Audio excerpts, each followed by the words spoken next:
Hello, one and all, and welcome to Top Deck Thoughts. Now, before we get started on my opinion on some cards from the Lorehold as well as the Prismari, kind of like colleges and such, I did wanted to say a few things. First of all, I actually am excited because I actually now made 500 followers, about 506 the last time I checked on Twitter at the moment. I was kind of like setting myself as a stretch goal for that, and a lot of people helped supported with that. I wanted to thank those people for the support and such. And one of the things that I did say that, let me actually get it out of my little shelf here, little surprise, that actually, with the giveaway that I'm currently running, essentially, I was actually going to add to the prize pool, essentially, these cards to essentially for somebody to potentially win, aka Past in Flames, as well as 2 Chalice of the Voids within the same packet. Well, thanks to meeting that goal, we're actually adding a second Back to the Past packet, as I like to call them, essentially. So, those are potential things you could win in the giveaway. For those who don't know how you can potentially sign up for the giveaway, I'll provide a link down below. Essentially, donate to one of the charities that are mentioned or buy a print from one of the stores that I mentioned within the thread. Show a proof of purchase either through email that I will provide either through the link as well as just DMing me, and you automatically get signed up for the contest. You also have the chance to win potentially some really sweet Strixhaven stuff, such as, for example, a booster bots, or a collector booster bots, or a set booster bots, or even one of the pre-release kits of one of the houses in Strixhaven. So, just thought I would say that. Nevertheless, I still want to thank everybody who helped me get this far. You're all awesome. And now let's talk about some of my favorite cards that came out for the past few days from Strixhaven School of Mages. Shall we? We shall. First off, let's talk about Elite Spellbinder. This is actually the World Championship card that got revealed for this year. This is essentially the card that the person who won the World Championship last year essentially was able to design, and it's called Elite Spellbinder, 2 and a white for a Human Cleric 3/1. It has flying and has, whenever this enters the battlefield, look at target opponent's hand, you may exile a non-land card from it. For as long as that card remains exiled, its owner may play it. A spell cast this way, though, costs 2 more to cast. So, overall, this card is actually really cool. This card is cool because this is hand disruption, and it's kind of like a taxing effect, but it's not one that is limited by this creature being on the battlefield. Like, it has this as just an ETB trigger. When ETB happens, you automatically hand disrupt your opponent, and as long as they have a non-land card, they have to exile it, and it will cost 2 more mana. That's actually really nifty, especially in potential aggro shells, essentially, because then you could actually pretty much delay a board wipe for a significant amount of time, which could actually be helpful, especially if you're trying to delay, like, the Extinction events or the Doomskars of the world. Though, granted, Doomskar might be a little bit tricky to catch while this is a turn-free spell, especially if your opponent has it foretells the Doomskar, so that's going to be a problem. But besides that, it's a very nice tool for aggro decks, but also it's actually a really nice tool for kind of like control decks, because there's just some silly shenanigans where you can actually just have this to just essentially delay and actually give you tempo, as well as just also being able to essentially flicker this if you put this in a flicker deck, like a Yorion deck of some sort, or any deck that has flicker shenanigans like Fasa. Constantly disrupt the hand, constantly delay the opponent, which then delaying the opponent is good, because then whenever they try to cast a spell, you could be able to counter that spell with stuff like pretty much whatever the standards version of Mana Leak is, essentially stuff like that, which actually would be a lot more effective, especially since they have to spend extra mana to cast the spell. Overall, really cool, well-designed card. Do actually like it a lot, so. Next up, Rip Apart. Pretty much a simple Boros spell. It has choose 1, it deals 3 damage to target creature or planeswalker, or destroy target artifact or enchantment. Overall, this is just a very powerful standard spell, as well as potentially a very powerful commander spell. In standard, keep in mind that we have a lot of popular artifacts as well as sagas within the format. Like, we have stuff like Showdown of the Skulls, we have stuff like Binding of the Old Gods, we even have stuff just like sometimes your Banishing Light, your Elspeth Conquers Death and such. And with artifacts, we have stuff like Midnight Clock as well as Mastermind Stone, as well as a few other artifacts like Forgotten Monument and such. So Boros having the ability to have this what could be either unconditional removal for a creature or planeswalker, or just straight removal for a very problematic artifact or enchantment. Very, very nice. Plus, this is the easiest answer to destroy a Shark Typhoon, which I'm not going to complain about. So, this one's pretty simple. It's a really nice tech card. It has a lot of versatility.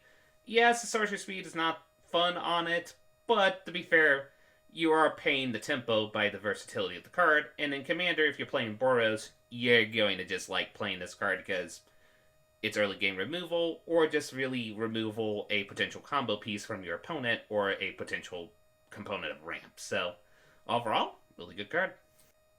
Next up, probably one of my favorite uncommon legendaries they had revealed so far, which is a cycle that they have where there's going to be uncommon legendary creatures based on the students within Strixhaven. This is Quintorius Field Historian. It's an elephant cleric, so in your party decks, if you need a elephant or a cleric, here you go. But it has spirits you control get +1 attack, and whenever one or more cards leave your graveyard, create a free 2 red and white spirit creature token. Now, honestly, I both like this card because there's just some fun shenanigans you could do with, like, in Standard, with stuff where essentially you get cards. One thing you will notice, essentially, with pretty much Lorehold in general, is they have a lot of ways of getting cards into the graveyard, as well as getting cards out of their graveyard. So, this is actually a really nice commander to complement that archetype, essentially. And also, I do think it has some fun potential Standard applications. Granted, 5 mana is a lot, but we do have a lot of cards in the format, especially when you consider the stuff that we have stuff like Escape, as well. It's just essentially a lot of ways like Reanimator-based packages and such. And we're going to have more ways to put cards in the graveyard thanks to Lorehold. I do think this is a card to at least keep an eye on. Now, granted, there's a Mythic that we're going to be talking about in a minute that might be the one that takes its place, but I do like this card. And the one other aspect of it that I do actually adore is I do adore the Flavor Tats. Every life has a story to tell. I won't let them be forgotten. This one actually kind of resonates with me a lot because... Okay, a little side story here. This might get off a little side tangent here. But, as stated before, one of the things that I had to deal with when I was younger and such was not able to speak due to the factor of being on the spectrum. Couldn't speak till like I was like 3 years old, I believe. Yeah, 3 years old, essentially. Lucky enough, thanks to my sister, I was able to actually get help with communication and such. Like, she was able to help essentially translate for me and such. And one mentor that I had, Amy Wintermantle, great teacher. I still pretty much appreciate her to this day. One of the things that she kind of teaches me, as well as just something that I kind of learned in general, is you always got to try to learn people's stories. You got to try to understand their perspective. Try to understand their view. Because if you kind of get yourself stuck into your own kind of like narrative bubble, so to speak, you kind of then regress yourself and then not able to be able to both communicate as well as just be able to interact with people around you and such. I still appreciate that lesson to this day because it helps me to try to understand people's stories, understand people's views, and try to hopefully, if I can to the best of my ability, communicate with them and try to better their lives to the methods that I can do with whatever I have and such. So, Quintorius actually resonates a lot with that little philosophy I have in life, so yeah. I might just make this as a commander, maybe, because, or at least put it in my party deck as just a complimentary card, because, yeah. Okay, that was a little emotional there. Let's actually just get to another card now. Next up, I would be very remiss if I didn't talk about this card. Reconstruct History. 4 mana for a sorcery spell. Return up to 1 target artifact card, up to 1 target enchantment card, up to 1 target instant card, up to 1 target sorcery card, and up to 1 target planeswalker card from your graveyard to your hand. And then you exile the spell. Now, the reason obviously you exile this is so you don't constantly have a way to recast this spell and such, but in control decks, this is a very powerful spell, especially if you consider the factor that they might have multiple kind of like spells, like instant sorceries, planeswalkers, and enchantments. I feel like this is, if a Jeskai controlled list, at least in Standard, is a thing, they're definitely going to have this as like a 1 or 2 of, because being able to return like your counterspell, your powerful planeswalker finisher, and just like maybe a saga and something, or even Shark Typhoon, essentially you like, maybe you cycled Shark Typhoon earlier to just get a little shark and then draw a card. Being able to return it back with Reconstruct History is actually a really, really nice thing about this card. So, yeah, keep an eye on it. Also, this is obviously going to be a Commander All-Star. Just having that ability on a spell, very powerful. Also has synergies with Lorehold stuff that interacts with graveyard interactions, so keep an eye on this. This is actually a very, very powerful sorcery spell. Next up, probably one of my favorite Lorehold mythics, and this is even talking about the Elder Dragon, which we'll talk about in a minute as well. Joffrey Ghostforge, I believe that's how you pronounce it. 5 mana for a Dwarf Cleric. It has Spirit to Control, get +1/+1, and have Trample and Haste. So a good Spirit Lord. Okay, that's nice. Oh, and it ever has, whenever another non-token creature you control dies, exile it. If you do, create a token that's a copy of the creature, except it's a spirit in addition to its other types. And it has, when this creature leaves the battlefield, so it can either die or be exiled, keep that in mind, return the exile card to your graveyard. Okay, this is a very, very powerful commander. I'm just going to say that right off the bat. As much as I love Quintorius and I love the flavor text and such, I will admit, if you are going with these archetype of just wanting to get spirit tokens and such and do like a spirit tribal type deck design, you're probably going to either run Joffrey as your main commander, or if you still want to do the Quintorius method, you're definitely going to put this in your 99, because this ability is nuts. First of all, giving your spirits +1/+1, trample and haste. That's a very, very aggressive lord. Never underestimate aggressive lords. Aggressive lords are just very, very nice designs. And the fact that this actually allows you to essentially use any of your kind of like early game creatures and such, maybe even your stuff like Selfless Saviors or Alset's Life Bounties, or even like some stuff that has like beneficial sack synergies initially, and just being able to bring it back thanks to Joffrey's ability as a spirit, which then gets buffed with the effect. That's very powerful. Now, if there's one thing to keep this card in check is, remember, for this spirit effect to happen, the creature has to first die, which if you're running against somebody that has like a lot of exile spells or like extinction events, essentially, then the card does get a little bit worse, so to speak, depending on the matchup and such. However, I do think this is just going to be a fun commander card. There is definitely one, like, Mardu variation of the list that I think I want to brew along with this card, and another card we're going to be talking about in a few minutes, so... Still, Joffrey Ghostforge, very fun card. Also, oh dear, I hope you have Annoying Procession, because I do not want to know how much that card's going to cost after people are going to try to make this deck. Next up, I would feel very remiss if we didn't talk about the Elder Dragon of Lorehold, which in this case is... I'm going to butcher this name, so I apologize in advance. Valmachus Lorehold, I believe is how you pronounce it. It's a legendary creature, Elder Dragon. It has Flying, Vigilance, and Haste. It's a 5/5, and it has... Whenever this creature attacks, look at the top 7 cards of your library. You may cast an instant or sorcery spell equal to this creature's power from among them without paying its mana cost, and then put the rest on the bottom of your library in a random order. Okay, for the record, 7 mana is a lot. But if you do get to the 7 mana, or hint hint, you might just be able to cheat out with stuff like Transmogrify, Luca, etc., etc. I'm talking about Ikoria Luca. We, at least as of this recording, don't know what the Strixhaven or Strixhaven Luca is going to be, so who knows, maybe it has a Transmogrify effect as well. So, if you can find a way to get this creature out, that effect is very powerful, especially since it just can attack in as soon as it enters the battlefield. And just being able to essentially just attack in, deal quick 5 damage, and just get like either a board wipe, or maybe even just a card draw spell for free out of it, or maybe even a target removal spell. That's actually a very nice ability. You could even do like a cute synergy with this, where maybe you can get give it double strike and such, like being the free spell with that. There's a lot of fun shenanigans, though I don't know if it's going to make standard. It might though, because that is still a very powerful card, and we do have a lot of incentives of making treasures and cheaping out dragons thanks to stuff like Magda and such. You gotta keep that in mind. But I will say, this is probably going to see most of its play in Commander. It actually looks like a very fun Boros Commander.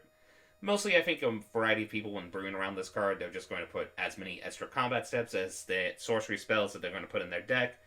Get this card out, essentially attack in. Oh, I get an extra combat step. Then attacks again. You trigger the effect again. Oh, hopefully it's another extra combat step or very powerful spell, etc., etc., etc. And if there's ways you can double the triggers, like with stuff like the Lithoform engine and stuff like that, that's probably how people are going to brew around this card. I don't think it's the most exciting of the Lorehold commanders, as mentioned before. I do think that goes to Joffrey without a sweat. But if you like your dragons, and if you like to essentially add another potential powerful card to your Dragon Tribal EDH deck, it's worth a shot. Next up, probably one of my favorite Lorehold modal spells that they revealed in the set so far would be Flame Scroll Celebrant, as well as Revel in Silence. So Flame Scroll Celebrant, 1 and a red for a human shaman, 2/1. Whenever an opponent activates ability that isn't a mana ability, this deals 1 damage to that player, and then has a activated ability of 1 and a red to just get +2 attack until end of turn. As well as there's Revel in Silence, which is a 2 white instant spell. Your opponent can't cast spells or activate Planeswalker Loyalty abilities this turn. Okay. First of all, I'm going to talk about Revel in Silence, because that's probably the most exciting aspect of this card, believe it or not. And that's mostly because it's actually a really, really nice tech card within the current meta. As many people who've probably played in Kaldheim Standard would know, one of the more popular decks in the format is the Sultai Emergent Ultimatum combo deck, more or less, or just the ramp deck in general. And this Revel in Silence is actually one of the better tech cards against that deck, because what you do is, essentially, when they cast their Emergent Ultimatum, you cast Revel in Silence, and while they will still be able to resolve Emergent Ultimatum, due to the way how Emergent Ultimatum is worded and such, they can't actually cast the spells that they get from Emergent Ultimatum, since Revel of Silence is in effect. That's a very powerful effect. Also, this could actually just see play in a lot of kind of like other type of deck designs, since we do have a lot of cards that have like specific, like, how do I phrase this? I guess the best way to phrase is, there's a lot of haymaker spells in the format, where just being able to know that your opponent's going to cast a certain haymaker spell and such, and then just being able to cast this on their upkeep to at least delay it for a turn or two, that's very nice, especially in either control or aggro decks specifically. And the best part is, this is probably one of the main spells I would love, but the fact of that, if you need to, you could just play it as a 2-mana 2/1 on turn 2. Probably will easily be stomped or something like that, or get removed very easily, but still, having the 2-mana 2/1 that can, if you need to, become the Revel in Silence, very nice card. I love the mobility of this card. I love this as a tech card within the current standard format. Now, granted, keep in mind, current standard format, there is a possibility that standard format can change with Strixhaven introducing a bunch of new cards, so you gotta keep that in mind. But still, I do really, really love this as a tech card. Okay, before we get into my favorite Prismari cards that got spoiled so far, I do gotta talk about this. What is probably my favorite card of the set, which is Cody, Vociferous Codex. I could be pronouncing Vociferous wrong. I think that's how you pronounce it. Anyway, it's a 3-mana, 1/4 legendary artifact creature construct. So, okay, cheap artifact constructs. One of my favorite cards is an artifact construct, so you got me there. It has, you can't cast permanent spells. Oh. But it does have an activated ability of 4 and tap it, add Ruberg, and when you cast your next spell this turn, exile cards from the top of your library until you exile an instant or sorcery card with lesser mana value. Until in a turn, you may cast this card without paying its mana cost. Put each other card exiled this way on the bottom of your library in a random order. Okay, so this is going to be a fun brew round card. For those who don't know, one of my favorite cards in the past is Lupine Prototype, which was also a construct where you had to do like weird brewing to actually be effective with it. And Cody is kind of giving me those vibes. I do really like Cody a lot. Now, I'll be honest. Do I think this is going to be like a competitive all-star that you're going to see at a Grand Prix or a World Championship? No. Absolutely not. I would be pleasantly surprised if that was the case, but I highly doubt it. First of all, it's a free mana 1/4 that technically it's a mana rock, and it's a mana rock that, due to the fact that it's a creature, you can't really use the mana rock effect until the next turn, as long as you hopefully get a land. And then, even then, it can still be removed by a variety of removal in the format, with the exception of Stomp, or just essentially any like early damage spell can't deal with this, which is actually nice. But still, it is kind of one of those that we do have a lot of popular removal in the format and also coming into the format that Cody can easily get like that. Now, that little pessimism aside, do I love this as a potential fun Jank Brew card? Oh, abso-freaking-lutely. Like, this is going to be a card that... This is going to be probably one of my first decks I'm going to be brewing during the early access event. I'm just not going to... I'm not going to lie. That's most likely the case with Cody. Now, for those who will wonder, how do we brew around Cody? So, there's a few ways that I can think of it right off the bat. One of the more kind of like popular, or kind of like the ones that kind of seems the most obvious, is definitely the Spellslinger deck. Run a bunch of spells within your deck design of the instant sorcery variety. Make sure you have some that generate tokens or generate creatures of sort. And then essentially just hopefully win by just casting maybe a high tempo spell and then cast a lower tempo spell. Or just spin the wheel and just hope your whatever spell you cast and whatever free spell you get helps you at least keep the board presence. That's definitely an approach, but it's very varied. There's also the approach that I think some people are considering, which is the Transmogrify type deck, where you essentially run a lot of, like... You still run, like, some permanents and such, but what you do is essentially you run stuff like... Essentially a lot of token generation spells, and then one of the free spells you can cast is, like, Transmogrify, and then when essentially then you Transmogrify the token, and then get out, like, hopefully, like, a big creature like the Lorehold Dragon or something like that. That's also a cool approach, though I do think the catch-22 with that one is you could also get Cody again, which that's a little problematic. I also can see that one other way you can actually approach this, and I do think if you do want to brew around Cody, like let's say you open this in your starting packs and you want to just brew around it with cards you have in your collection, I think one of the more clever brews, and this is going to make Cody into a Necromonicon, essentially, cue the Evil Dead reference here, is actually put this in kind of like a reanimator shell, which is kind of a weird thing to think about. But think of it like this. Let's say, for example, like you turn 1, play your land, play a spell and such, and then turn 2, play like a Cathartic Reunion, and then you just put in, like, let's say, a Teferi Master of Time, and then like a creature and such, like maybe like a 2-cost or 3-cost creature. Turn 3, you play Cody, hope it doesn't get removed. Then turn 4, play a land, essentially. And then you can activate Cody's ability, and then you can, like, learn from, essentially, cast, like, the Learn from the Past, that Black Rail spell that essentially is a lesson that you can spend Ets into it and then reanimate a Planeswalker of Ets cost. You make Ets 4, you return Teferi, Master of Time, to the battlefield, which then at least bypasses the you can't cast permanent spells, which is nice, and then you get like a cheap like spell that costs at least 5 or 4 or less, which in this case, let's say it's like Call of the Dark Dwellers, or I think that's the name of it, like a cheaper reanimator spell, and then get like the cheap like 2 the free cost creature and such.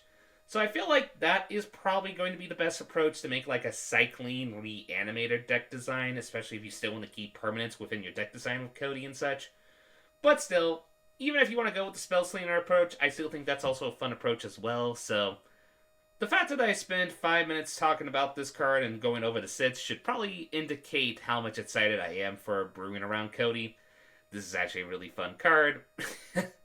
And of course, in Commander, I mean, there's even just all the Commander replications of this card, which is finally a 5-color artifact commander, or a 5-color commander in general, that is not busted. It's just a fun brew around. It's not a Kenrith. It's not a Golos. It's just going to be fun to brew around it. Yes, there are ways you can competitive EDH with Cody, as weird it is to say that. But Mostly, you can also do a lot of casual brews with it, so you can definitely brew around various quote-unquote power levels, so very nice card. I like Cody a lot. I definitely can't wait to play with it. Next up, Magma Opus. Sits blue and a red for a instant spell. 8 mana is a lot, but you do get this effect. It deals 4 damage divided as you choose them on any number of targets. Tap 2 target permanents, create a 4/4 blue and red elemental creature token, and you draw 2 cards. And also, if you don't have 8 mana, you can spin pretty much hybrid of the Prismari colors to essentially discard the card and create a treasure token. Okay, simply put, I do think this is a very powerful card. It is kind of hard because we are still in a format where ultimatums are still a thing. And many people are going to argue if you're going into a ramp deck of sorts and trying to cast high powerful spells, why don't you just cast the ultimatums? My slight rebuttal to that is that this is instant speed, and the instant speed component of this is actually very nice in like Jeskai to even just like maybe even Izzet controlled deck designs. Just there's a lot of effects you get on this, just being able to essentially Cone of Flame, so being able to remove potentially multiple creatures, and then, or just go straight to the face if you need to. And then just being able to tap 2 target permanents. If you do this on the opponent's upkeep, you can just tap their lands, which can affect their tempo or curve, essentially. And just being able to create the elemental creature, which if they don't deal with it, you can attack on your turn. And drawing 2 cards, very nice. And also, just the fact that you can early game create treasure token out of it, it's actually very nice. Especially since we do have ways to get instant and sorcery spells back to our hand and such, with cards currently in standard and such, or ways to cast spells from our graveyard.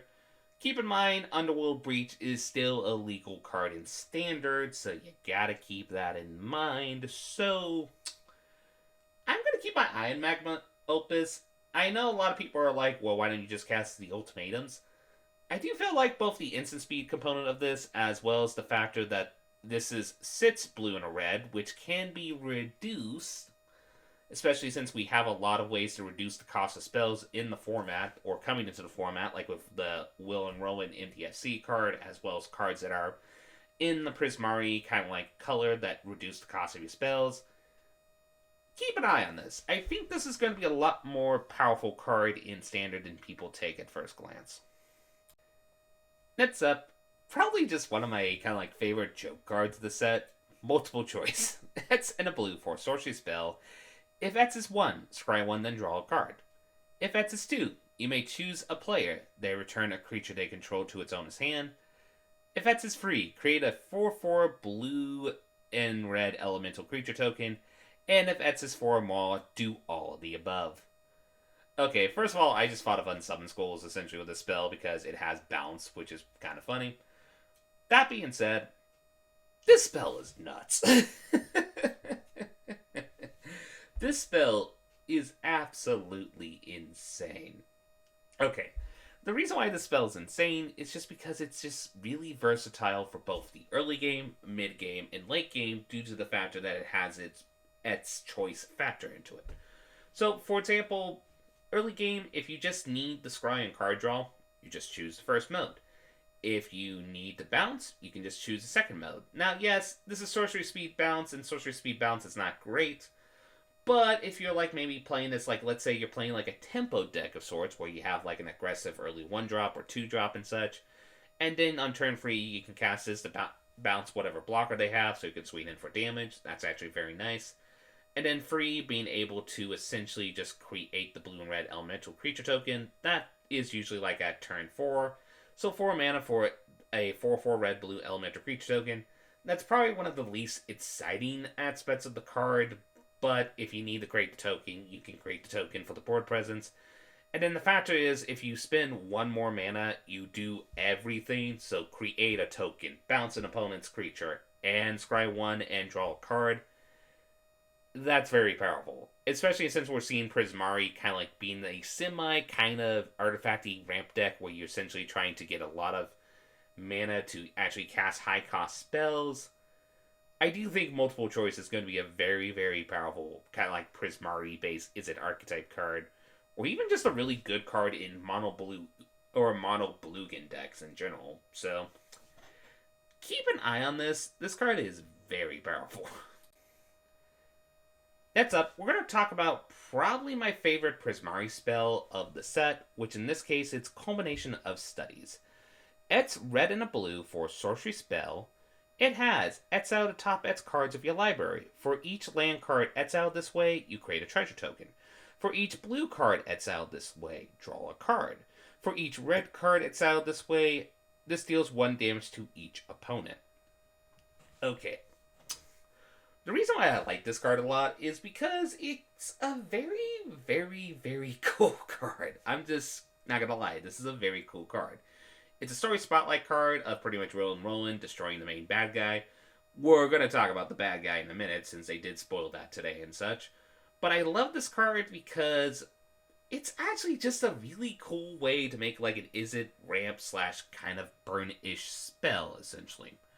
And as well as a card draw spell. So it's just kind of fun because if you just get a bunch of lands and don't get any spells, oh well, at least you get a bunch of treasures, which then you could use to just ramp into a later game spell. If you get a bunch of red cards, you do get actually being able to essentially just deal damage to your opponent or each opponent. So if you play this like in a commander deck, it's very nice. Also, if it's a blue card, you draw the card. And keep in mind, with multicolor spells, if you exile a multicolor spell, the effect doubles. So, like, for example, if you exile a Prismari spell that's red and blue, you do get all the effects. Well, with the exception of the land, of course, because lands are technically colorless, but if you do play this in a primary Prismari deck with a bunch of golden Izzet / Prismari cards, you can get this effect multiple times, being able to draw cards and deal damage to your opponent. Plus, there is ways to generate a lot of mana in the format. We're going to show off one of the cards that will do that, but yeah, keep an eye on Culmination of Studies. This can actually be a ridiculously hilarious finisher in some deck designs. Speaking of how we're going to potentially generate a lot of mana, Grinning Ignis, 2 and a red for, this is our future Time Shifter card. It's an elemental, and it has red. Return this card to its owner's hand, and then you add pretty much its mana cost, essentially. Activate this ability only anytime you could cast a sorcery. Well, if Historic wanted to find a way to storm, now they did. Found the way, essentially. Oh dear, this card's silly. Okay, let's talk about this. First of all, let's talk about the Historic implications. Historic, we have stuff like Burgie in the format. We have like Flame, pretty much Steamkin Elemental and such. So we can find a way to generate a lot of red mana with this card, essentially. Just being able to have Burgie on the battlefield. Then, essentially, you cast this, you generate the 1 red mana, which then allows you to be able to activate this ability to return it to your hand, then generate that mana, and then such, and then just play it again. Burgie then gives you the red mana. You can get infinite spell triggers, which if you're playing a Storm deck is pretty much the dream, essentially. And then if there's ways to essentially either reduce the cost of this creature or have other ways to generate mana, essentially, like maybe, let's say like if we're playing in Historic, you play Burgie and then you play like Spark Double on Burgie, so you can technically have 2 copies of Burgie on the battlefield. Then you do this combo, then you generate 2 red mana, and then essentially then activate its ability, and then essentially generate infinite red mana and such. So that's really absurd. In Historic, there's definitely going to be some silly shenanigans. And in Standard, I feel like we need to see the whole cycle as well. Keep in mind of the cards that are currently in Standard. But if there's a way to go infinite and try to generate infinite mana off this, oh dear, there's going to be some shenanigans you can see you can do with this card. So keep an eye. These type of cards you always want to keep an eye on because they can be very, very silly in the right deck. Last up for today's video, I do want to talk about the quote-unquote villain card of the set, and boy, this card is a bit of a doozy. It's a moto card. Extis Orc Overlord. It is 1 white and 2 black for a legendary creature, human warlock. It has double strike. It has Magecraft. Whenever you cast or copy an instant sorcery spell, return target non-legendary creature card from your graveyard to your hand. Okay, that's very powerful. Oh, and Just a 2/4 double strike that has that ability, very powerful, especially in reanimator-based strategies. But wait, there's more. It's actually a Mardu commander, because the other side is Awaken the Blood Avatar.